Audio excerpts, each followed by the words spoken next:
Assalamualaikum warahmatullahi wabarakatuh. Saya Aprilia Nengsi dari Universitas Pasundan dengan NPM 1950651. Kali ini saya akan membahas mengenai pidato. Pidato adalah kegiatan berbicara yang berisi informasi yang disampaikan kepada banyak orang. Saat berpidato diperlukan adanya orator dan audiensi. Orator adalah orang yang berpidato, sedangkan audiensi adalah orang yang mendengarkan orator berpidato. Teks pidato biasanya berisi tema-tema tertentu, misalnya teks pidato tentang peringatan Hari 1 Juta Pohon. Dari tema tersebut, isi informasi dapat berupa latar belakang dari peringatan hari tersebut, kegiatan yang dilakukan, dan manfaatnya. Nah, sekarang bagaimana cara menentukan konsep atau rancangan pidato? Yang pertama, tentukan tema terlebih dahulu. Misalnya, kita akan menentukan tema hari 17 Agustus.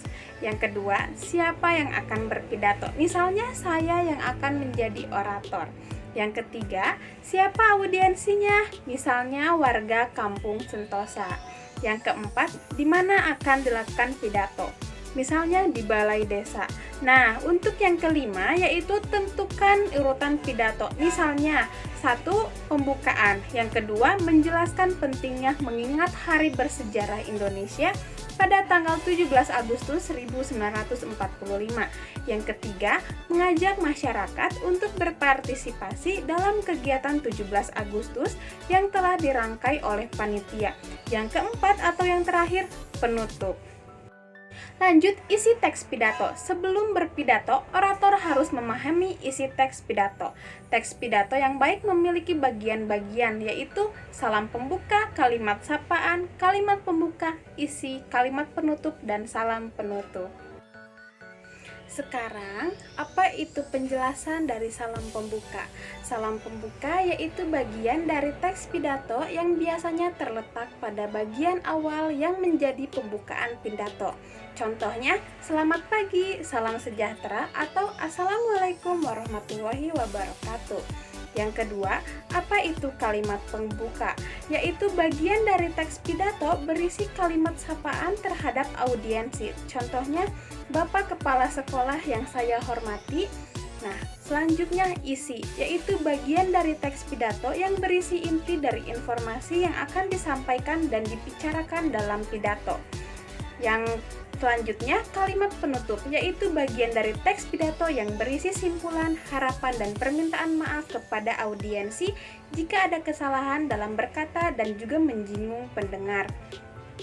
Yang selanjutnya, salam penutup, yaitu bagian dari akhir teks pidato yang menjadi penutup pidato. Contohnya, selamat siang dan terima kasih. Mengidentifikasi teks pidato. Kemampuan dalam berpidato sangat dibutuhkan oleh seorang pemimpin. Pidato bertujuan untuk mempengaruhi orang lain agar berpikir dan bertindak sesuai imbauan yang disampaikan, serta memberikan pemahaman atau informasi melalui pidato yang disampaikan. Sekarang, bagaimana langkah-langkah menulis teks pidato? Yang pertama, menentukan tema pidato.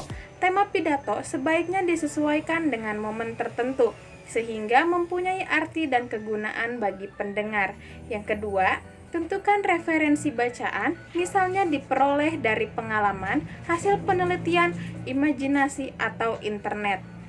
Dan mintalah bantuan guru atau orang tuamu jika mengalami kesulitan.